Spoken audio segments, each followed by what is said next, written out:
알려줄 수 있겠습니까?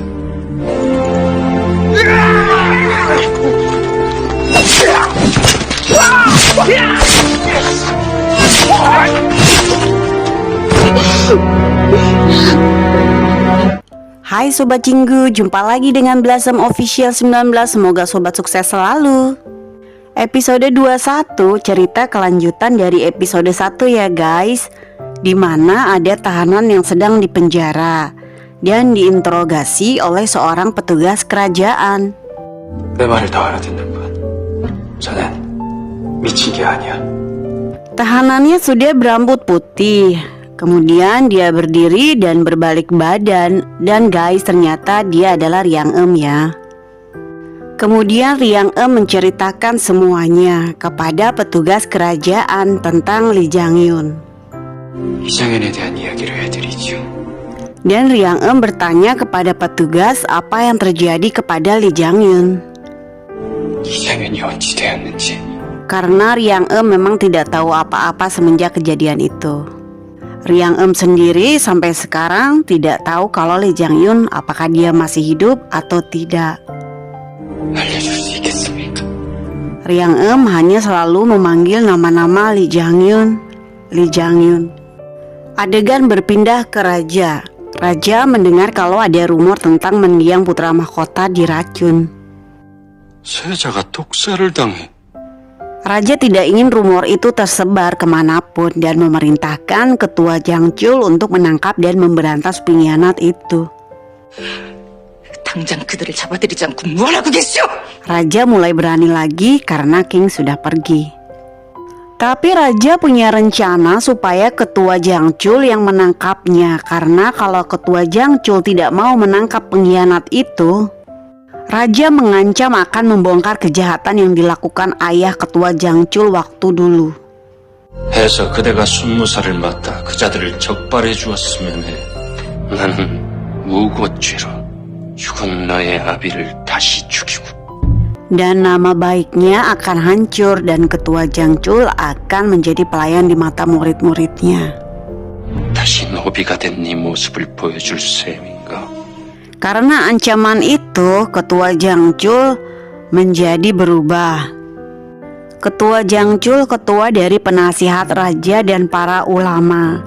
Yang tadinya dia melawan raja dan membela tahanan, justru sekarang berbalik guys karena ancaman tersebut. 돌아온 포로 중에 역도를 적발해내는 일 맡으시다니요. Lalu ketua menyuruh Yunjun untuk mencari tahu ketua pengkhianat itu yang bernama Lee Jang-yun. Karena ketua tahu dulunya Yunjun dan Lee Jang-yun mempunyai hubungan dekat. 이 역관 이장현과 내가 전부터 알고 지낸 사이였다지. 예, 스님. Ketua memerintahkan mencari asal-usul Jang-yun, dulunya siapa dan orang tuanya siapa. Yunjun benar-benar tidak mengerti kenapa ketua menjadi berubah. 스님, 잘 모르겠습니다. Dan alasannya kenapa. Sekarang ketua justru ditugaskan untuk menangkap tawanan dan Lee Jang-yun. Intinya tangkap dulu Lee Jang-yun, kita serahkan ke kantor kehakiman. 일단 이장현 이자부터 조사해봐. Lalu Yunjun bergegas pergi ke desa kantor kehakiman dan memeriksa riwayat masa lalu Lee Jang-yun.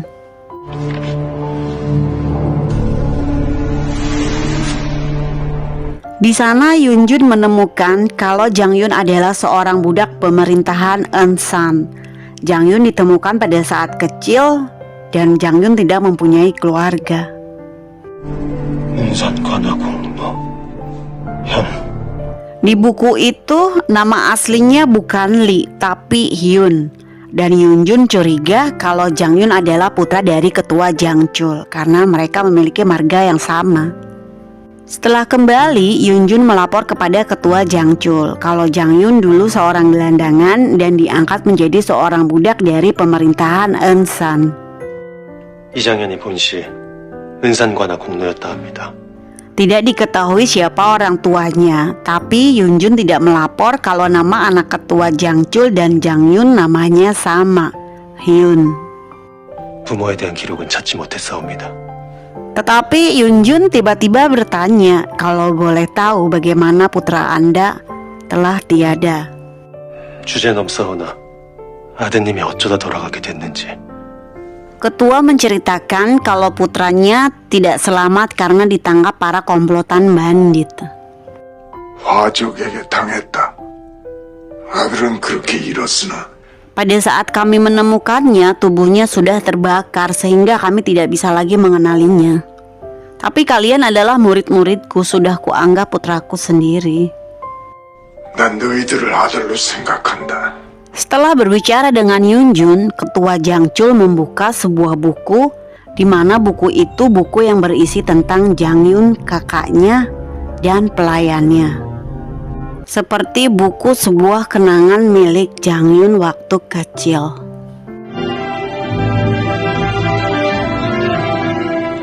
Ketua membacanya, mengingatnya, lalu menangis sambil memanggil-manggil nama Hyun.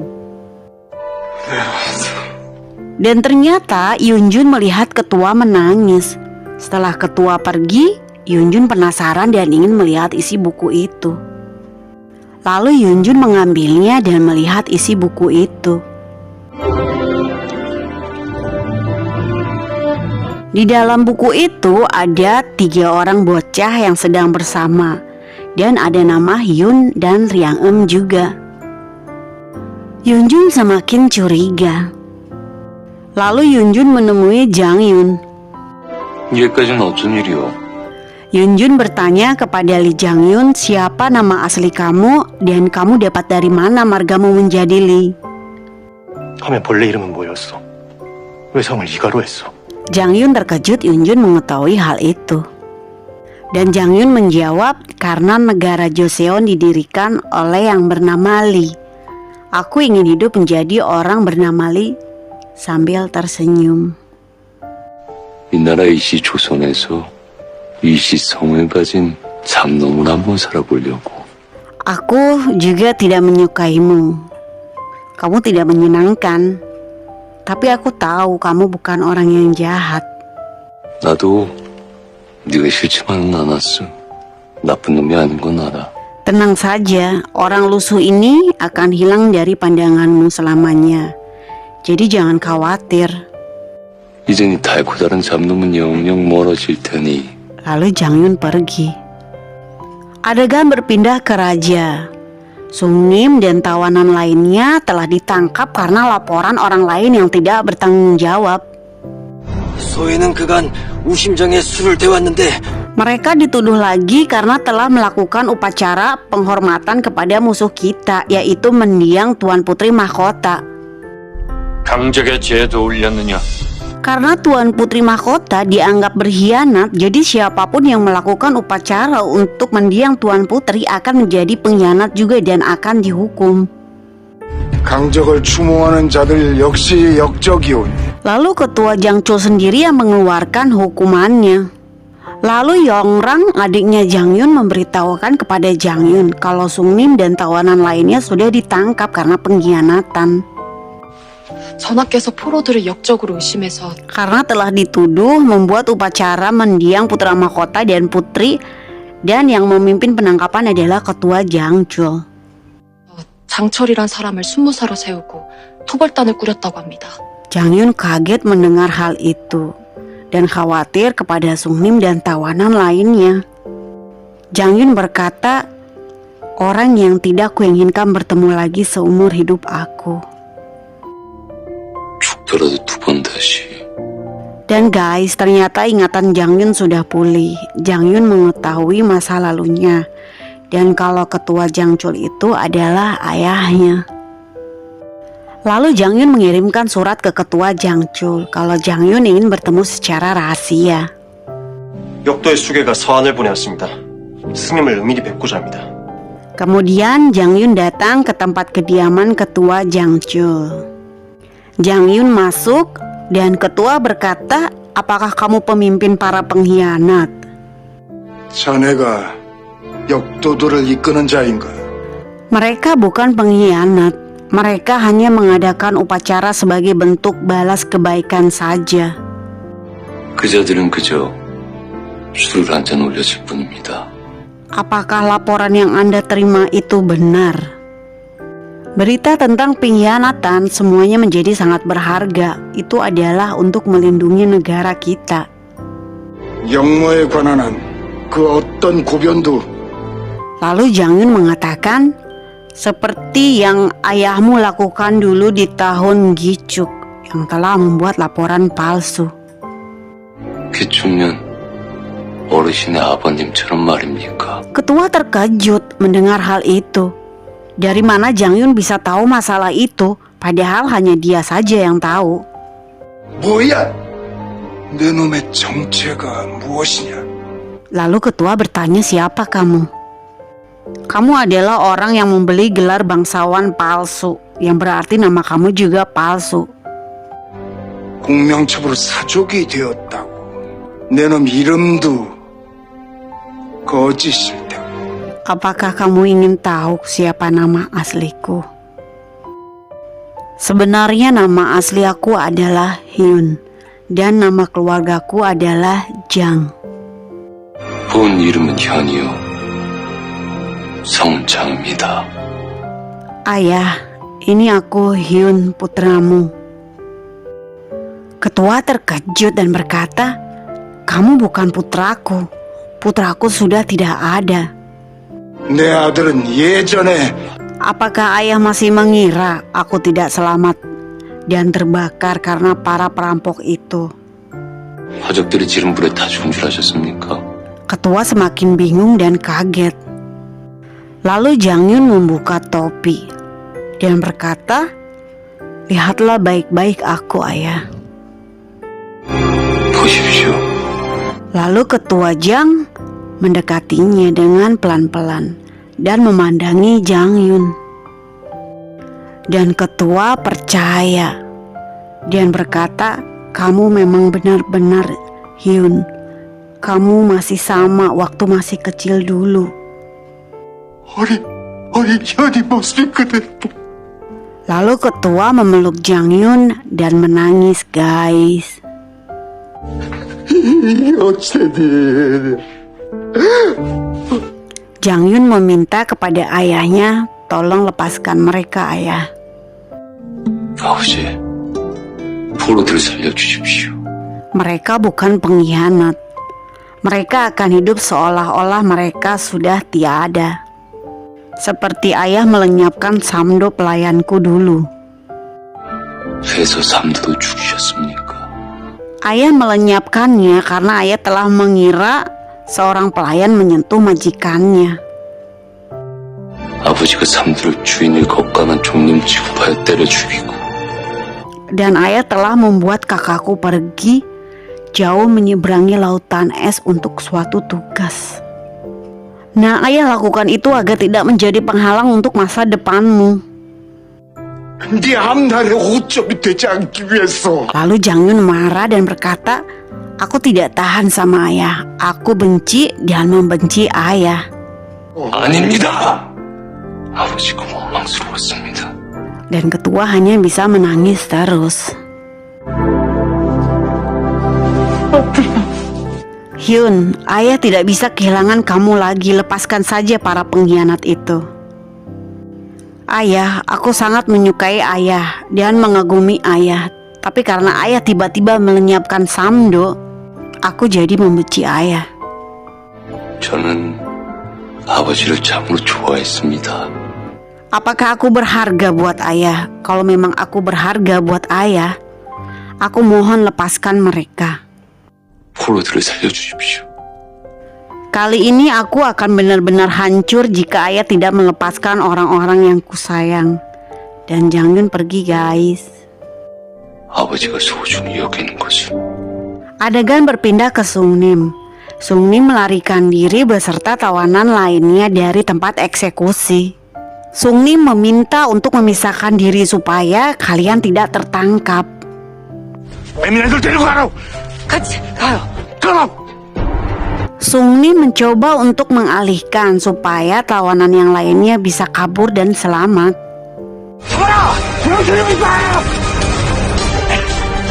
Namun guys, justru Sungnim terkena panah dan langsung terjatuh.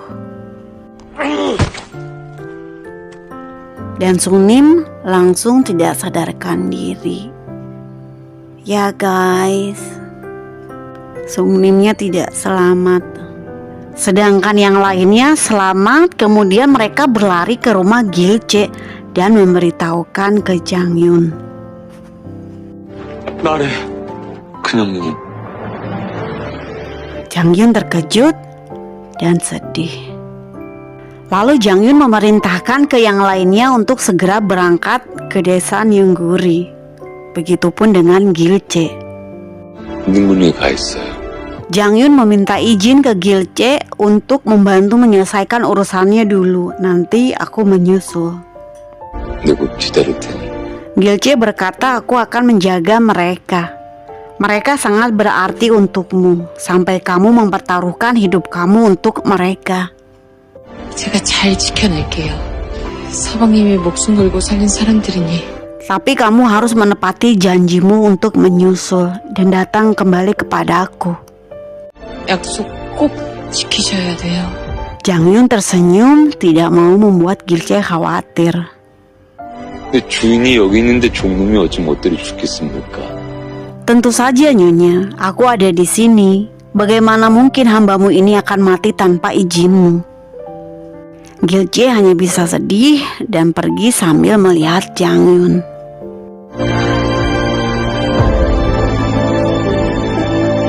Jangyun melambaikan tangan ke Gilce sambil tersenyum, seolah-olah tidak akan bertemu lagi guys. Adegan berpindah ke Tua dan Yunjun. Yunjun berusaha memberitahu kalau Lee Jangyun adalah putranya.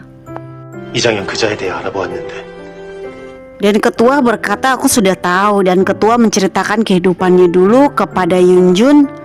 Lalu Yunjun diperintahkan untuk menangkapnya dan bawa Jangyun ke biro hakim. 종과 사통했다는 소문에 Ne mendengar hal itu langsung berlari meminta tolong kepada Yunjun untuk tidak menangkap Jangyun. 도와주셔요. 이 역한 나리를 도와주셔요.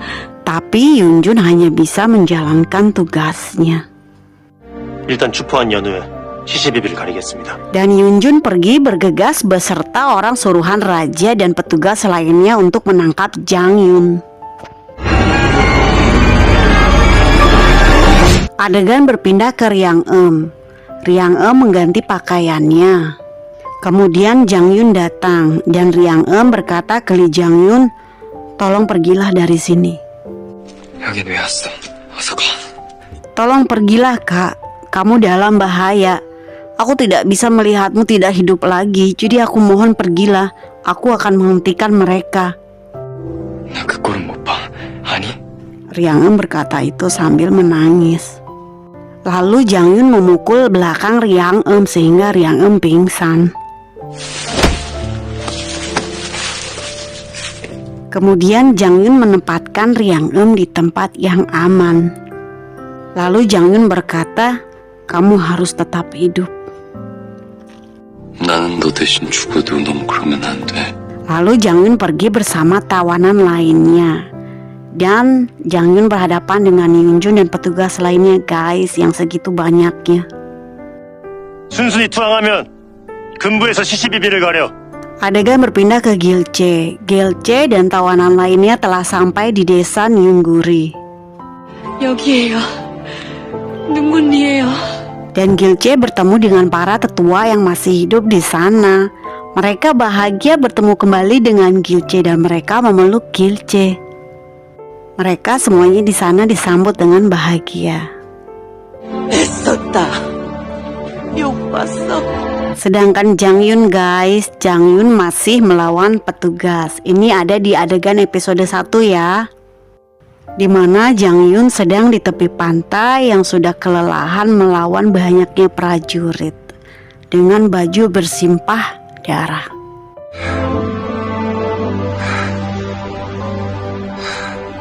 Jangyun hanya diam sambil memandang lautan, sedangkan mereka hanya melihat Jangyun dari kejauhan. Jangyun berkata, apakah kalian mendengar ini? Ini adalah suara bunga. 들리는가? 이 소리. Lalu Jangyun melawan kembali mereka.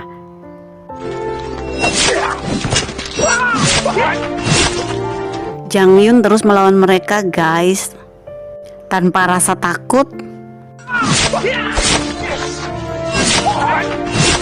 Jang Yun sangat bersedih karena Sunimnya sudah tidak ada. Lalu Jang Yun berkata, pulanglah kalian. Aku tidak ingin menyakiti kalian. 다치게 하고 싶지 않아. 기다리는 사람들이 있겠지. Kalian pasti ada orang yang sedang menunggu. Begitupun juga dengan aku. Aku harus pergi karena ada orang yang sedang menungguku. 나도 기다리는 사람이 있다. Jadi biarkan aku pergi. Aku ingin pulang ke kampung halamanku. 날 보내줘. 고향에 보내줘. Para prajurit hanya melihat Jang Yun. Saat Jang Yun berkata itu, datang Yun Jun. Yun Jun flashback saat ayahnya meminta untuk melenyapkan putranya sendiri. Yun Jun berusaha mengingatkan ayahnya, dia adalah putramu. Tapi ayahnya tidak peduli guys. Yun Jun juga sebenarnya nggak tega sama Jang Yun. 본 이름은 장현이었습니다. 이장현은 스승님의 Ketua kelompok itu juga tidak selamat akhirnya karena terluka oleh Jang Yun. Sebegitu banyaknya prajurit, Jang Yun melawan sendirian.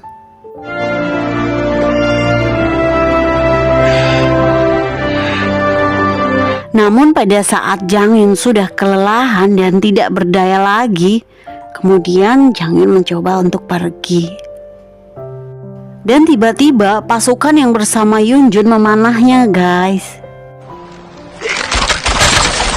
Dan panahnya ke arah Jang Yun. Dan Jang Yun hanya bisa melihat dan pasrah. Nah guys, sekian episode 21 part 1. Ditunggu episode selanjutnya ya guys. Terima kasih.